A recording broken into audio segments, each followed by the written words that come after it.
Então o socialismo ele não conseguiu organizar a economia e redistribuir seus bens, nem conseguiu abolir o sistema de classes. E no esforço para fazer isso, e no fracasso de não conseguir fazer isso, ele foi numa escalada de violência. Porque há também um problema no socialismo semelhante ao do fascismo, por motivos diferentes, que é a necessidade do consenso. É preciso que toda a sociedade esteja engajada no projeto de abolição das classes sociais e de absoluta igualdade, igualdade econômica. Se você pensa diferente, você tem que ser reprimido, você tem que ser silenciado. A liderança ela não vai aceitar que você manifeste sua opinião nas ruas, muito menos que você se candidate a um cargo majoritário. Porque isso implicaria o quê? O fim do socialismo. Né? A partir do momento se o país socialista se abrisse para eleições, se elegesse um candidato liberal, automaticamente o país deixou de ser socialista. Então o socialismo ele não pode permitir a democracia. Né? O socialismo precisa desse consenso, desse engajamento de todos. E aí, como esse consenso ele é impossível, como o próprio Stalin reconheceu, aliás, a frase que eu mencionei anteriormente, o consenso só existe nos cemitérios, é de Stalin, né? O que resta é a violência.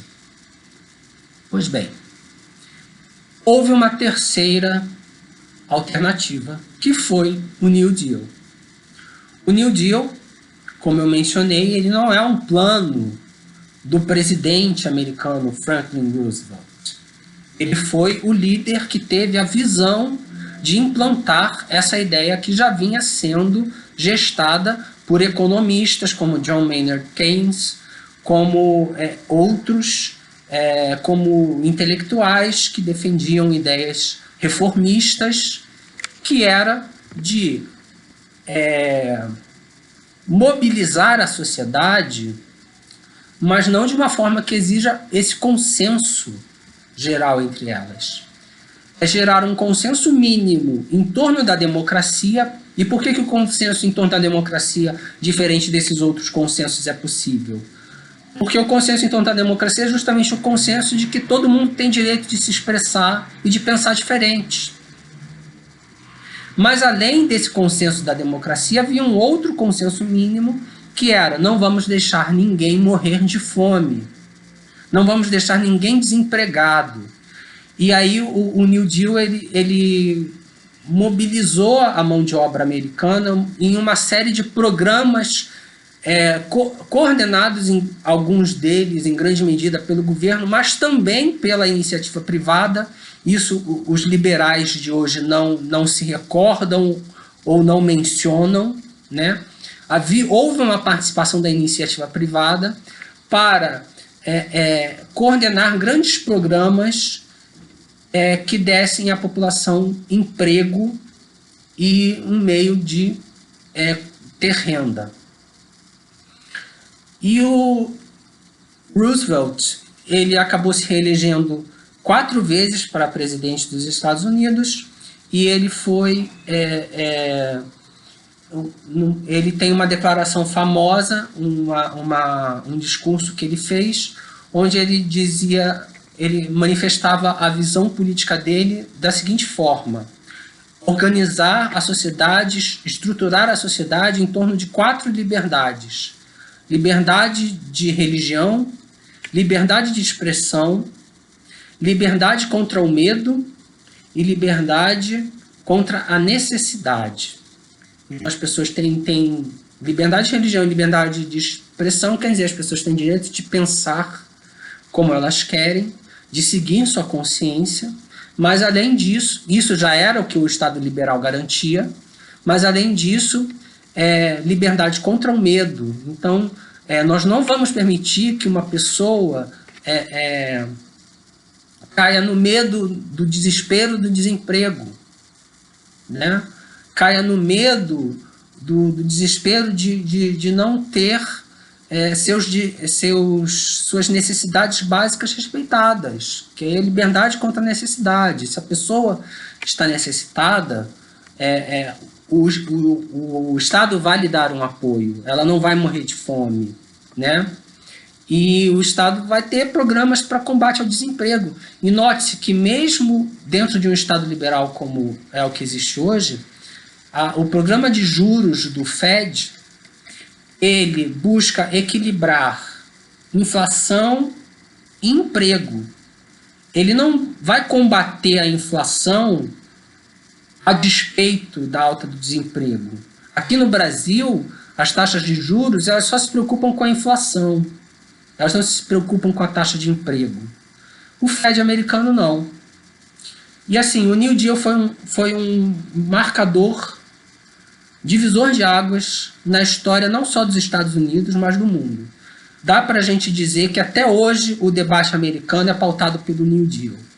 O que defende a direita americana é uma visão anti-New Deal, e o que defende a esquerda americana é uma visão de não de preservação, mas de expansão do New Deal. É de manter vivo o espírito do New Deal, e fazer isso significa que ele deve ser ampliado. Porque o que foi feito de 1933, quando o New Deal foi implantado, até hoje, não dá mais conta, até porque muitas das estruturas de proteção social que foram criadas entre 1933 e os anos 60 começaram a ser quebradas nos anos 70 e principalmente a partir dos anos 80 com a presidência de Ronald Reagan. Então, mas o New Deal ele triunfou em várias outras partes do mundo. Na Europa, com o estado do bem-estar social, lá o New Deal ele foi ampliado, né? Com um sistema de saúde universal que os Estados Unidos não têm, com políticas de redistribuição de renda mais ambiciosas, a ponto de que são os países onde o estado do bem-estar social é mais bem estruturado, que são os países nórdicos, têm a menor desigualdade do mundo, e são países livres, não são países socialistas, né? Não são países socialistas como muita gente afirma, no sentido que era socialista a União Soviética. Não são. São países que têm uma organização econômica capitalista, mas tem um Estado que tem um compromisso com o bem-estar social da população. Pois bem, aqui no Brasil também o modelo do New Deal foi consagrado na Constituição Federal de 1988. Não foi plenamente implantado. Foi muito fracamente implantado. Nós temos o SUS, que é o Sistema Único de Saúde, temos o Bolsa Família, que é uma medida emergencial, uma medida de redistribuição de renda, mas que ela não... é um recurso muito limitado e que ela não torna o indivíduo independente do Estado. É uma política assistencialista. Não estou também criticando o assistencialismo em situações emergenciais, é necessário. Nós estamos vivendo agora um momento emergencial onde medidas assistencialistas serão necessárias para ainda mais gente da população do que essas que recebem o Bolsa Família. Então não estou criticando o assistencialismo, estou dizendo que é preciso ir além dele. É preciso ter programas sociais onde a pessoa consiga emancipar-se da dependência do Estado. Pois bem, a crise que nós estamos vivendo hoje é a crise do New Deal. O New Deal ele foi desmantelado onde ele surgiu, nos Estados Unidos, não se conseguiu implantá-lo em outros países como o Brasil. Emergiu forte a partir da década de 80 esse novo capitalismo que diz que você não tem garantia nenhuma a nada na vida e que seus direitos, o que você chama de direitos, na verdade são privilégios. Isso foi gerando uma instabilidade social e política que foi aos poucos se manifestando e que culminou na explosão de movimentos populistas de extrema-direita. Percebam que o grande desafio nesse momento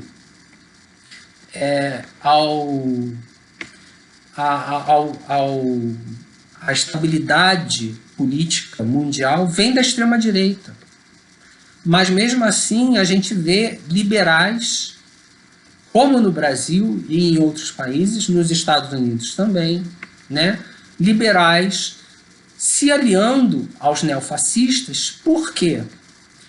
Porque eles também têm uma visão retrógrada.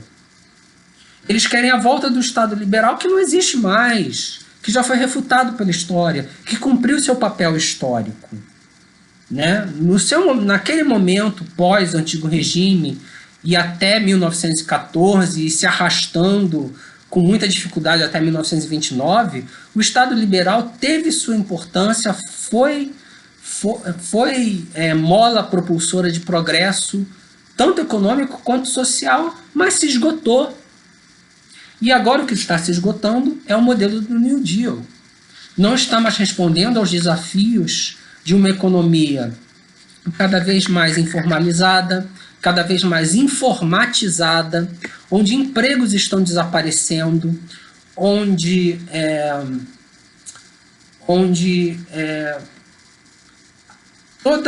toda aquela economia que existia antes, que você sai de casa às 9, volta às 5, vai trabalhar anos no mesmo emprego, talvez a vida inteira no mesmo emprego, vai galgar posições na sua empresa, vai se aposentar depois de 30, 35 anos com um salário X, essa economia não existe mais. Para o bem e para o mal. Existe muita coisa ruim nessa nova economia, nesse novo capitalismo. Mas existem algumas coisas que que não dá para retroceder. Não dá para simplesmente decretar que a gente vai voltar à época em que o emprego era mais estável. Mas aí vem o pulo do gato, né? Se você não pode garantir a estabilidade do emprego do trabalhador, então você tem que ter meios mais inteligentes. Primeiro, reconhecer a necessidade de meios de seguridade social e, segundo, que esses meios sejam mais inteligentes do que os que existem hoje. Então, algumas coisas que isso é só um esboço, porque é uma questão muito nova e que pouca gente tem debatido, né? Mas algumas coisas a gente já pode vislumbrar no horizonte para que essa necessidade básica, instintiva, natural do ser humano por segurança e estabilidade, e essa demanda justa por um mínimo para sobreviver, não é nenhum privilégio reclamar por isso, é um direito. É um direito de todo trabalhador que ele tenha um mínimo para sobreviver e que ele tenha uma garantia de que ele não vai morrer de fome. Eu repudio com a máxima veemência qualquer discurso, e esse discurso não está só na economia, né? Eu sempre faço referência à psicologia, porque a psicologia absorveu muito desse discurso liberal, de que você está sozinho, você tem que se virar sozinho, não existem garantias no mundo. É verdade, de uma forma assim, bem ampla, não existe garantias no mundo.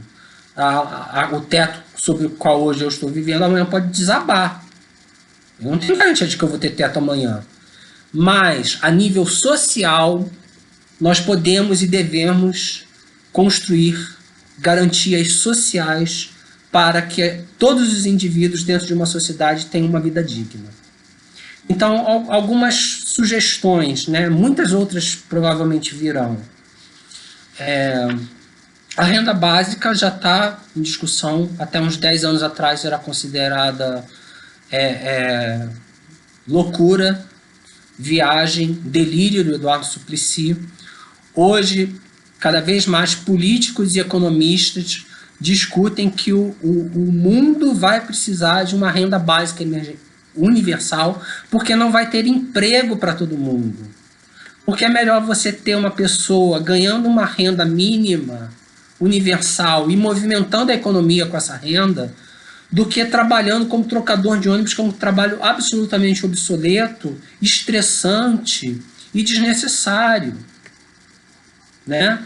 Outros trabalhos industriais que hoje podem ser feitos por robôs, pela robótica, que vão ser perdidos, e você dá uma renda mínima para essa gente.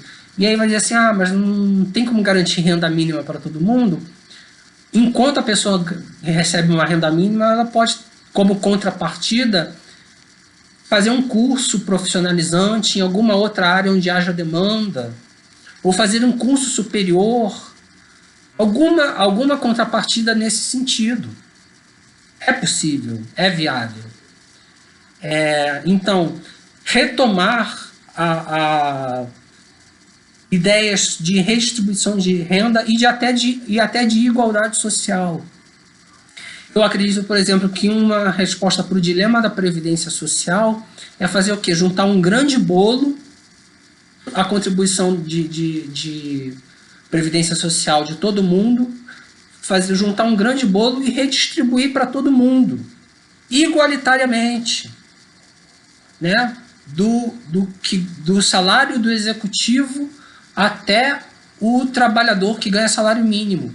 E o executivo, com o dinheiro que ele tem, com o acesso que ele tem às melhores assessorias financeiras do mundo, ele entra num banco e ele fala, eu quero fazer um programa, um projeto de previdência privada. E aí, além da renda da previdência básica mínima que é garantida a ele e a todos os outros trabalhadores, se ele quiser manter a renda alta dele, ele vai ter a sua previdência privada para garantir isso. O trabalhador comum, ele geralmente não tem esse conhecimento, ele não tem esse acesso, ele não tem condição de fazer poupança, e por isso, quando você tira dele a renda, a previdência por contribuição, acontece como no Chile. Ele vai acabar com uma contribuição abaixo do salário mínimo, passando fome, se matando, como teve trabalhador que se matou lá.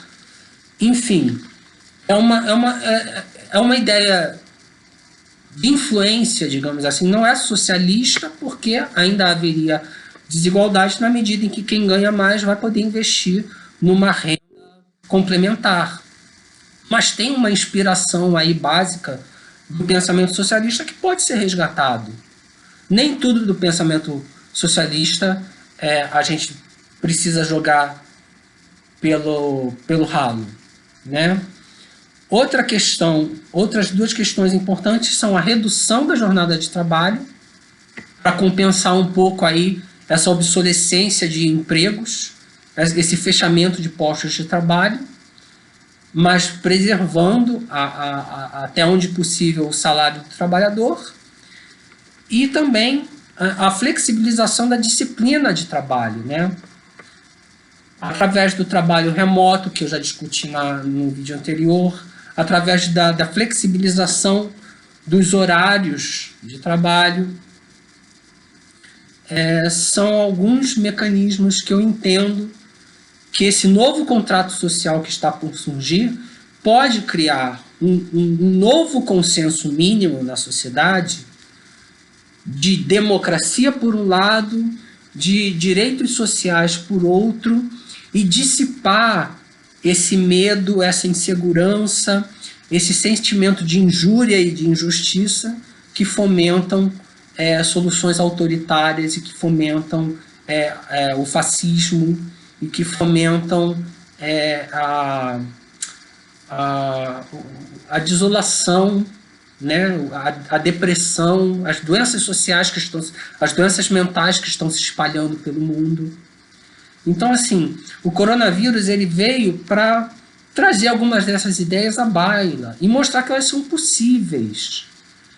E muitos que antes achavam que era impossível, agora já estão levando a sério.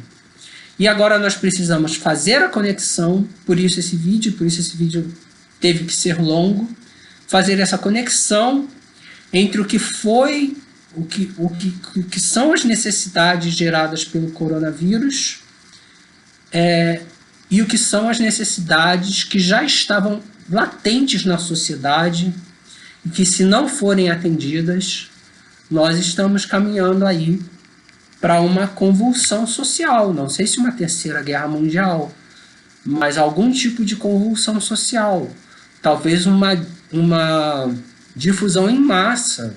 Talvez vários outros países caiam sob regimes de inspiração fascista e esses regimes se tornem ainda mais autoritários e mais violentos, até que as pessoas caiam em si e elas redescubram que a solidariedade social, ela não é um privilégio, ela é não só um direito do indivíduo, ela é uma necessidade da sociedade, se a sociedade quiser sobreviver e prosperar enquanto tal.